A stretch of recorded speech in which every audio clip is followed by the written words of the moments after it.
Terry Fontenot is so serious.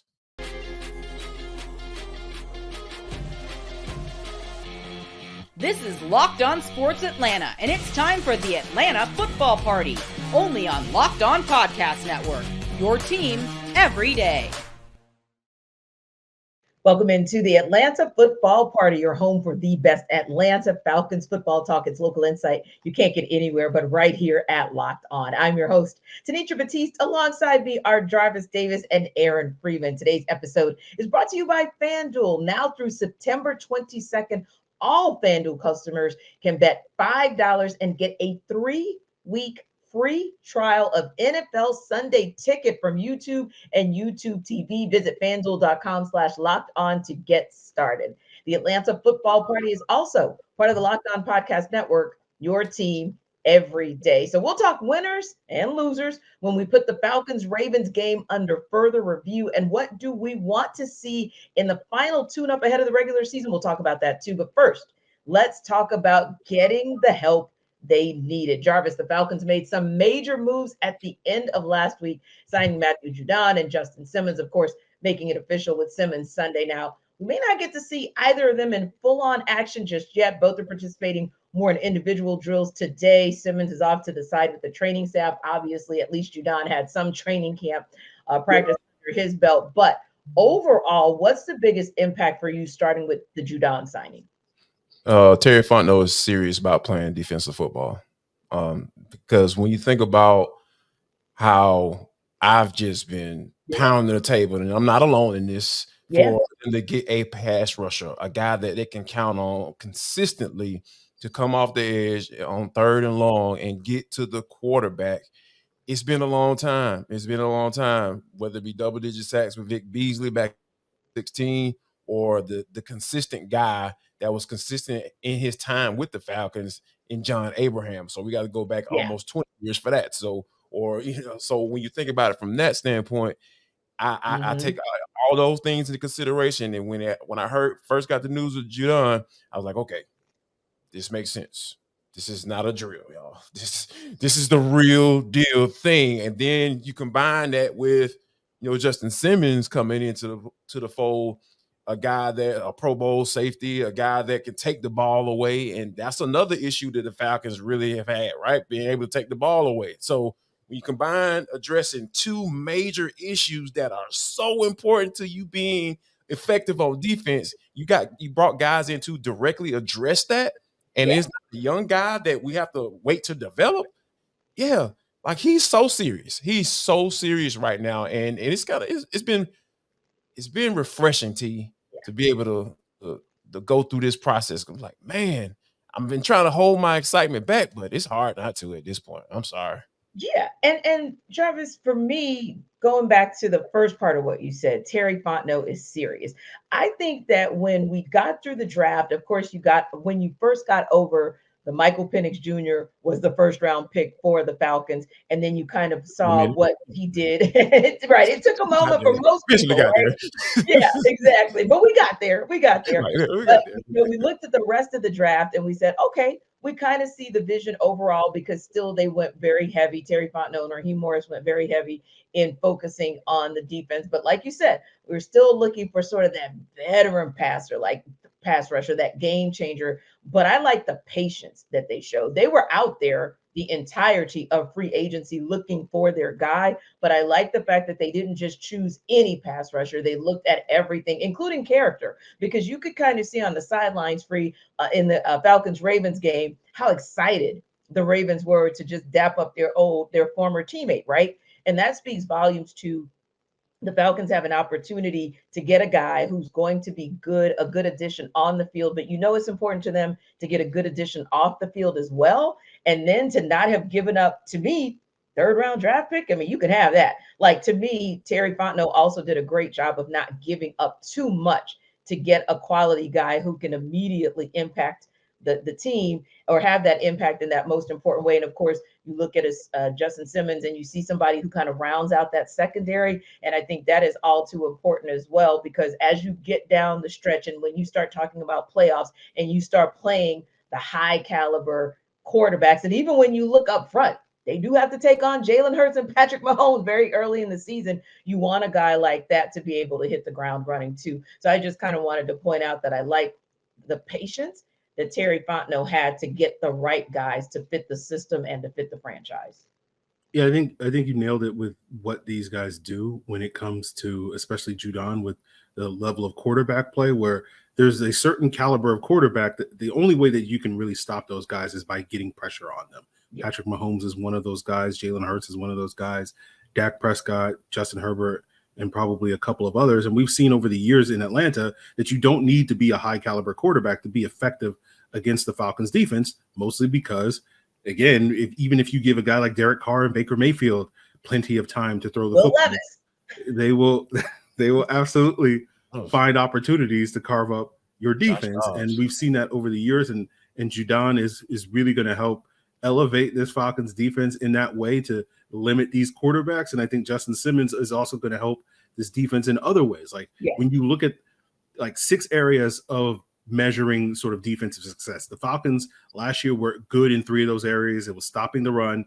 It was getting off the field on third downs. It was getting off the field in the red zone. They were top 5 in all 3 of those categories. But the other areas that you're looking at when it comes to defense is affecting the quarterback. They were not very good at that. They were close to league average, but they took a step back this offseason, losing Calais Campbell, Bud Dupree, and then now they take a step forward, adding Matthew Judon. But the other 2 areas was creating turnovers and giving up big plays. And that's, I think, where Justin Simmons is going to really help this defense create more turnovers on the back end. And because you have a much more trustworthy deep safety in Justin Simmons to tag team with Jesse Bates, we saw last year with Richie Grant, too many of those big explosive plays down the field for the Falcons allowed and whatnot. And so that's going to give you a much more complete defense, especially if the areas that you were strong in last year, you can maintain that and also raise the floor on the areas that you were weak in last year. I think these 2 moves really do a lot of wonders to sort of address those areas of weakness for this Falcons defense. And you know what? To kind of put a kind of semi-bow on this bad boy, like the players, like Judon wanted to be here because there was a little caveat that came out, over the weekend because the Chicago Bears, their serious is all get out. They were they were offered a 3rd round pick for as well, and the Falcons lost out, to them on a whole Montez Sweat deal. We know that the Falcons and the Bears were kind of neck and neck or in that conversation as well. So for them to have both teams to have a 3rd round pick on the table, and essentially they asked Judon where he wanted to go. He immediately said Atlanta, and I think Raheem Morris even mentioned how there's a vibe here. And players want to be here. No shade at Arthur Smith, but when you talk about personality standpoint and culture creators, like I'll put my money on Raheem Morris over Arthur Smith 1,000 times out of 10. When it comes to that aspect of it. So when you think about not only getting what you need on the field and off the field in the locker room, but you're getting guys who actually want to be here and not necessarily because of money or whatever. Hey, they paid the most guaranteed bread, so that's why I came here. You don't hear Calvin Ridley type press conferences going on.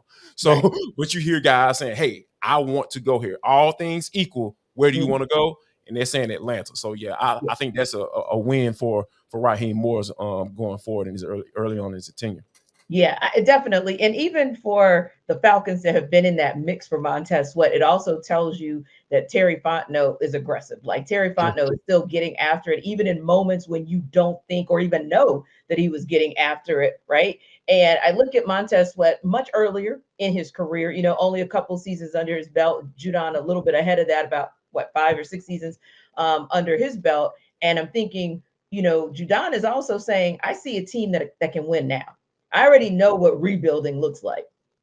And that would start from scratch, like starting from the bottom type rebuild with New England. Obviously, the Bears are ahead of that, but the Falcons are much more ahead of that. And I think he saw a team where he could be like a piece along with Justin Simmons to Free's point, kind of round out a defense that can really be on a team that if they play to their potential can have just as much success in the postseason as the anticipation was going into this season when we found out, of course, that there was Kirk Cousins who would be coming into the fold. So let me ask you guys this question. And it's interesting because maybe what we said during postcast, I want to see if you guys are really still there, postcast from Falcons Ravens. So it was Michael Penix Jr. That was the big story locally and nationally. The fact that he didn't play in the preseason game against the Ravens. Raheem Morris indicated post-game he's seen enough of what he wanted to see in that first exhibition game to not play him anymore. So during today's press conference,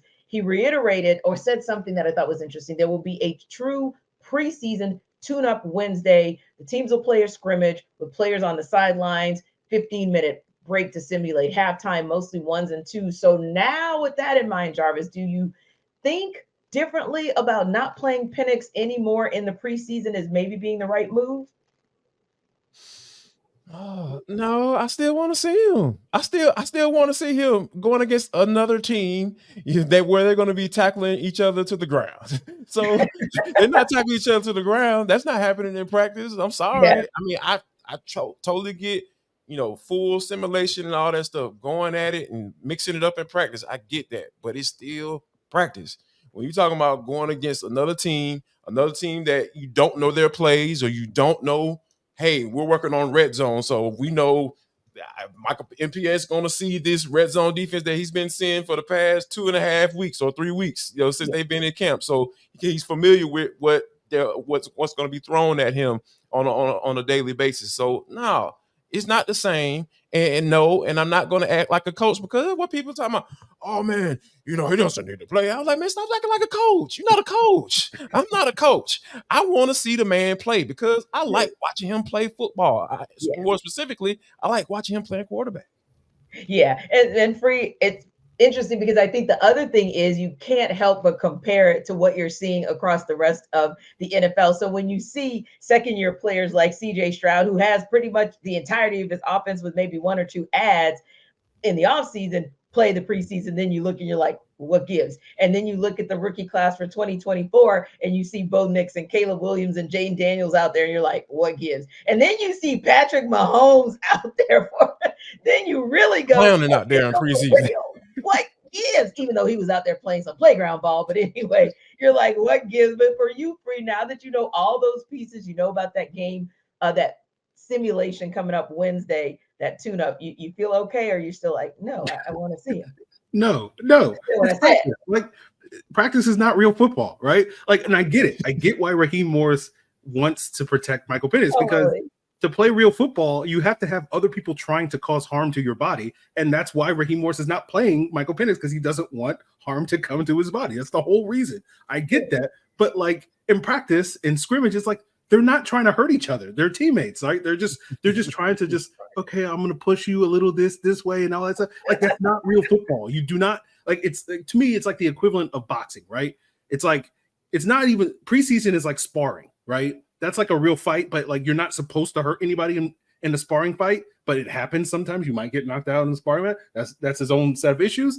But like practice is just like hitting pads. Like it's not a real fight. You're not fighting someone for real. It's just someone holding their hands up and you're just hitting the pads. That's not a real fight. You have to actually get into a ring to fight a real fight if you want to be good at fighting. And that's what you need to see from Michael Penix. But unfortunately, sometimes people get hurt in preseason. I get it. Why Raheem's being a little cautious. I get it. But at the same time, it's like, why are we sitting here trying to pretend that these are the same things? They're not the same thing. They're not the same things. Okay, we will see some guys who really got into the fight Saturday. Winners and losers from that Falcons-Ravens game. We'll talk about it in Under Further Review.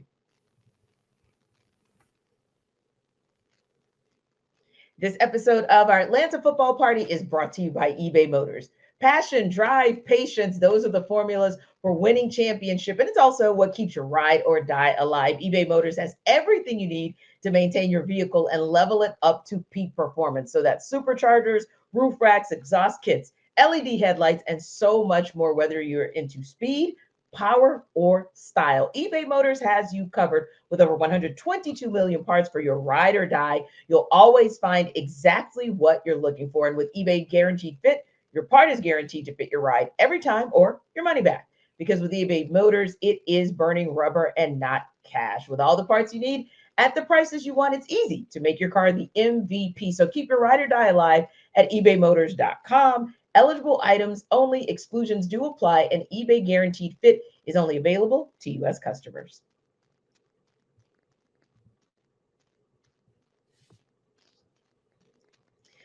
All right, guys. So, of course, overall, the Falcons lost to the Ravens, a 13-12. But granted, they didn't suit up around 40 players, all of their starters, a lot of their key second team players. But we also know that this is about a group of players, maybe some of their young players trying to impress for that backup role to get on the 53-man roster, the practice squad, or what have you. So with that said, Aaron, now that you've had time to review the film again, who were some of your winners on offense and winners on defense?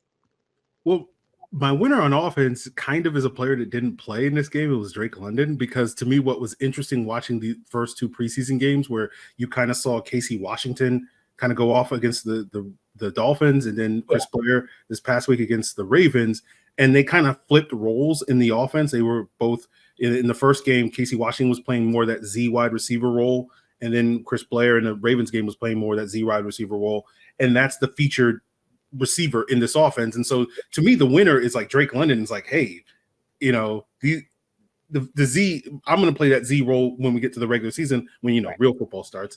And so it's one of those things where it's like, he should be the one that's licking his chops, being like, yeah, I'm going to be the featured receiver. I'm going to be able to get a lot of these targets in these games. So that to me is kind of the winner on offense. It's just like, imagine now Drake London running a lot of these routes and you know, hopefully better quarterback play than Taylor Heineke that we got in this game. So my winner on defense is Natron Brooks. I thought he was out there, you know, just laying the wood. And in this defense where you're going to play a lot of zone coverage, you need corners that can tackle.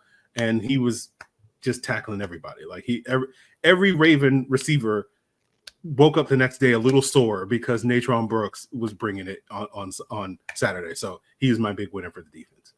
How about you, Jarvis? Winners on offense, winners on defense for you? Well, for me, for starting on the offensive side of the ball, I feel like, you know, Carlos Washington is a guy that I feel like he's been pretty consistent as far as like running hard.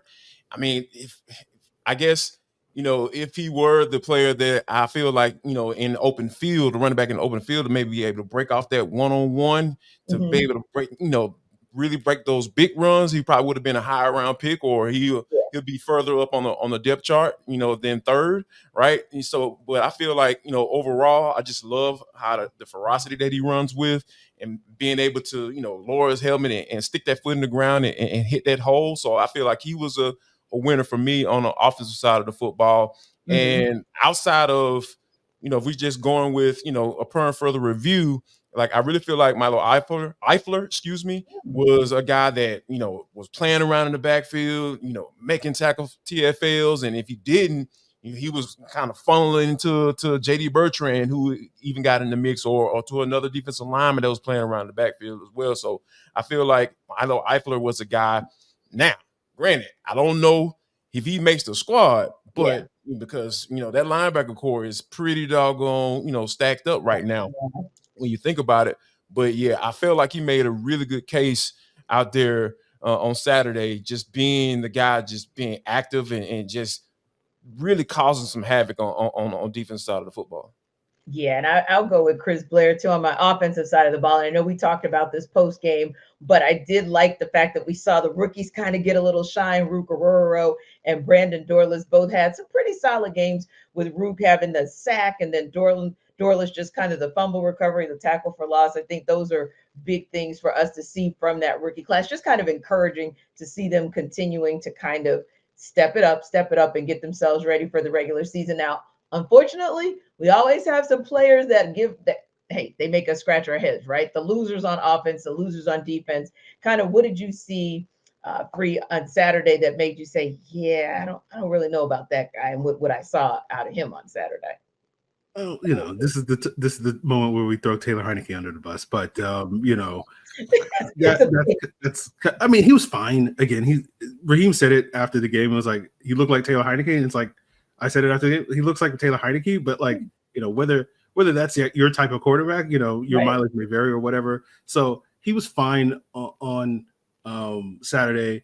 For me, on the defensive side of the ball, similar to kind of the conversation about Michael Penix and not playing, like the player that probably should have played on defense, because he needs all the work that he can get, is Arnold Ebiketie. Like we're still waiting on him to sort of have that breakout year, and every time he can go up against even a backup offensive tackle and work over that guy is just going to help add to his confidence, add more polish, and be able to bring that sort of repertoire of pass rush moves that we're hoping to see this year in a potential breakout year. And so to me, him not getting some action in that game, I think, definitely hurts his, potential. And we'll sort of see what happens when we get to the real games. But he was a player that I would like to see on Saturday.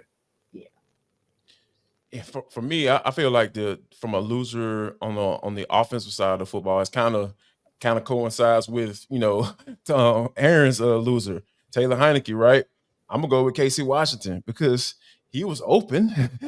He just couldn't get the ball where he needed it. I mean, Taylor Heineke just couldn't get him the football where he needed to be, and I think that, and I feel like Chris Blair kind of benefited from the scheme of the play call because he was open, on those particular routes where he had those big plays where he had to the tune of 91 receiving yards. So I feel like he benefited from that. Whether as far as Casey goes, where he was kind of operating where, if he had the ball in his hand or coming his way on time or in stride, I feel like those would have been catches. And and when you think about it from that standpoint, it kind of sucks because a lot of times wide receivers are dependent on the quarterback, and how good they look depends on the quarterback. And when you have a guy who, in Taylor Heineke, that we understand and know who he is, I thought it was very interesting to Free that he said, "Yeah, Taylor Heineke was Taylor Heineke."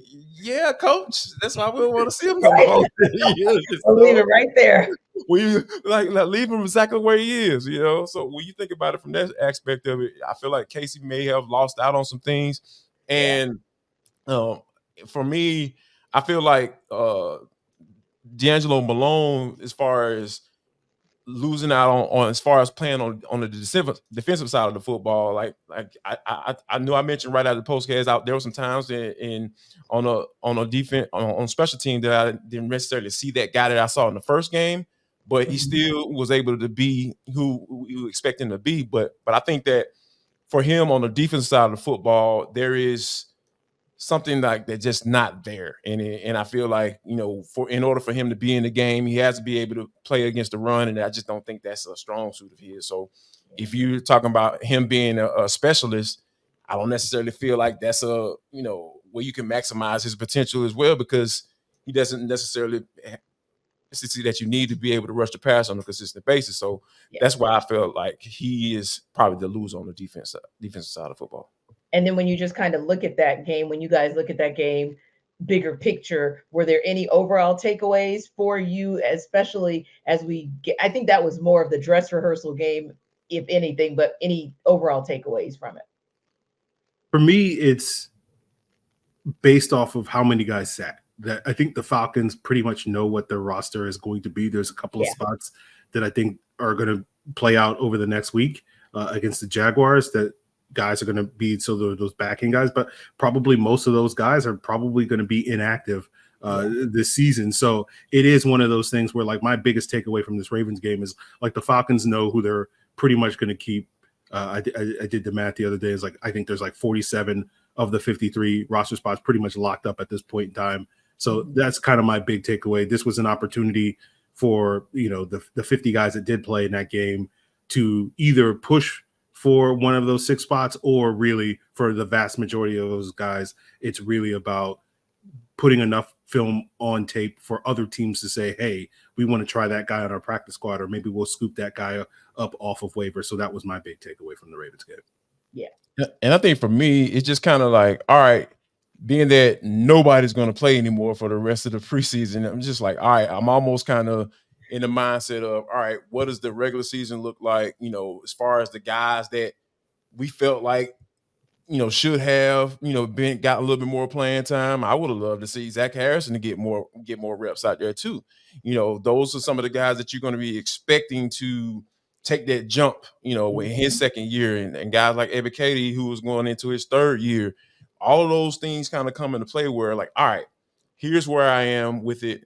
Here's the, here's what I've been working on. Here's what I'm able to do and put on tape now.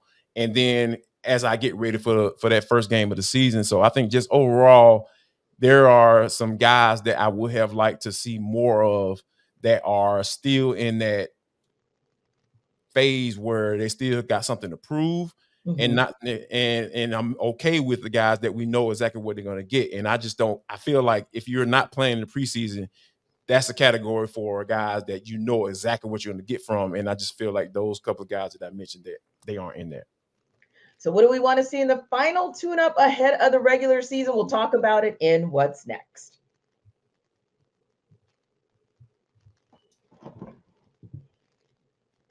This episode of our Atlanta Football Party is brought to you by FanDuel. You've heard us talk a lot about FanDuel, America's #1 sportsbook.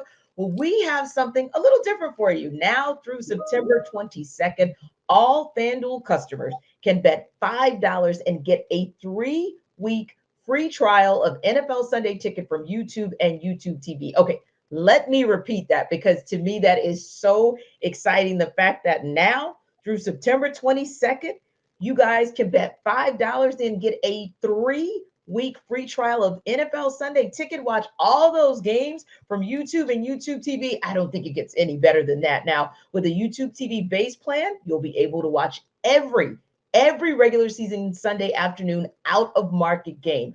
All you need is a Google account and a current form of payment, and you can cancel anytime. Just visit FanDuel.com/lockedon to download America's #1 sportsbook. Again, that's FanDuel.com/lockedon to download America's #1 sportsbook and get your regular season overload of NFL Sunday Ticket.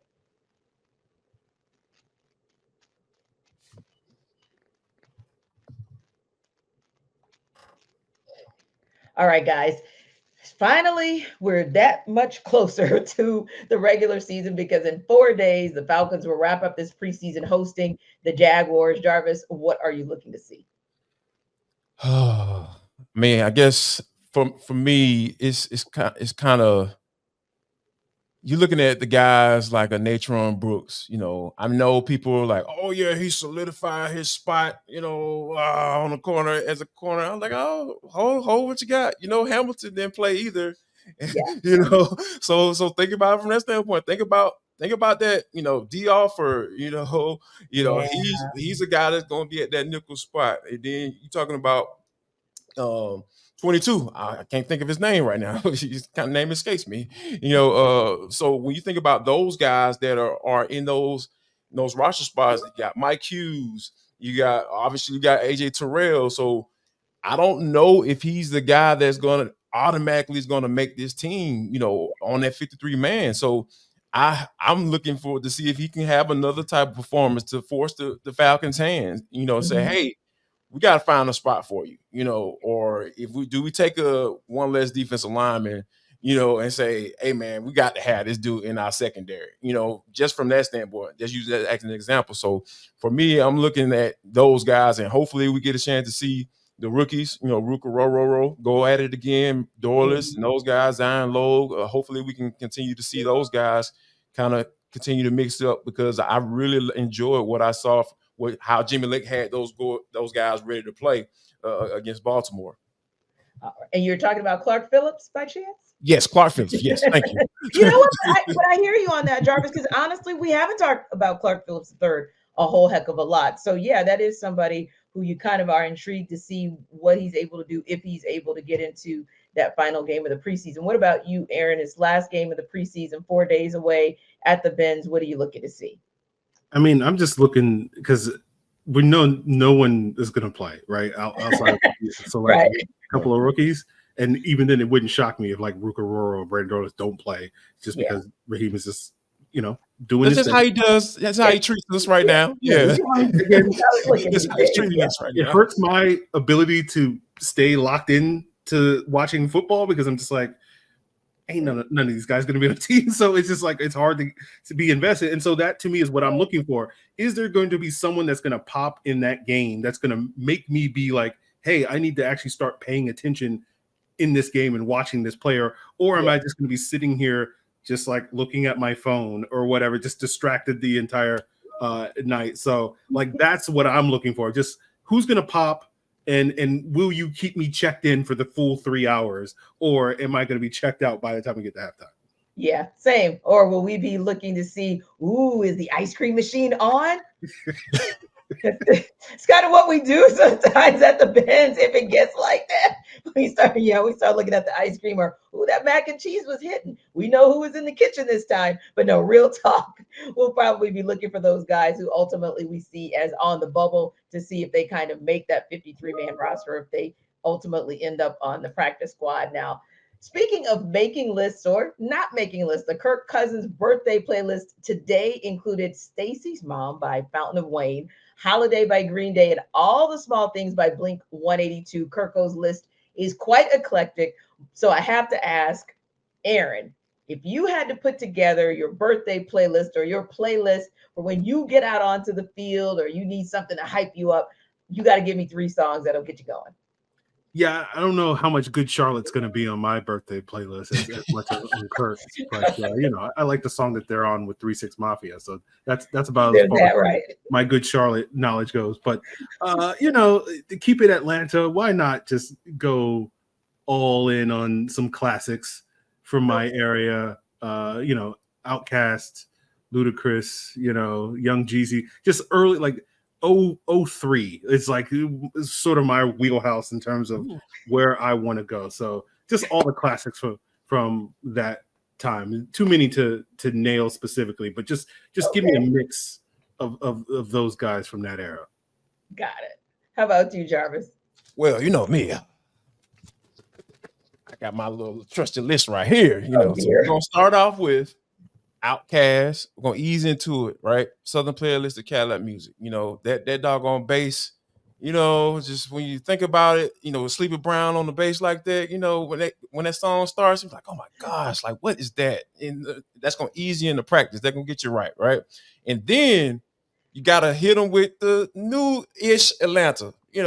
Future, that March Madness. Oh my God, you gotta bust them upside the head with that joint. And after you start riding with that for a little bit, you gotta finish that bad boy off with a song that it took me a while to know the actual name of the song. I used to call it Old School Chevys by Jeezy, but it's actually called Air Forces. So when you talking about ending practice on a high note and you're going through 11:11, you trying to get hype and trying to make it through that last little 25, 30 minutes of practice, you say, all you hear is, I'm telling you, it's gonna be lit, like the young folks say. I promise you. I'm talking about that's my list to you. With that list, you cannot lose. You cannot lose. Get copyright struck for Jarvis. Oh. that's my word. But I do not have rights to this song. I have the rights to that music. So, Jesus, I ain't got nowhere near enough money to pay for that. No, so yeah, exactly. Right. Full disclosure on his list, and I don't know. Mine would probably be eclectic because I probably would want to start off a little bit kind of old school. I'm from New Orleans, so I mean, why wouldn't I want back that thing up to start me like that? I mean, the 99 in the 2000s. Tell me somebody who does not get hype off that. Nope. Be quiet, Jarvis. No, this is my list. This is my list. Okay. Right. Zip it. My list. I would love to hear that at football practice. I would love to hear that. Yeah, exactly. Right. Imagine that coming on and what that would do at football practice. Ha! There, see, Free is following me. So I start there.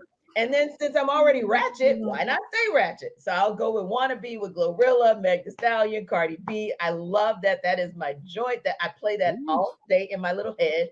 And then I would have to end it because it is Atlanta. So I would be respectful and I would end it with Jeezy with Put On. Yeah, disrespectful. I totally would. That's my list. All right, Jarvis, you get the weigh in now that I have put my list out there since you got commentary as we wrap up. No, you good. You good. Yeah. Mm-hmm. Back it on up. Yeah. Oh, hopefully just a basic I got a cosign off. Jarvis. That's all. Just we'll see. That is all. Well, now you know when you think about our host for this show, you might think of us differently now. Anyway, everydayers, thank you for making the Atlanta Football Party your first listen of the day. Be sure to stop by Locked On Falcons for your second listen, and be sure to like and subscribe to our YouTube channel. We're also free and available wherever you download your podcast, and we will see you tomorrow on the Atlanta Football Party, the Dogs Edition.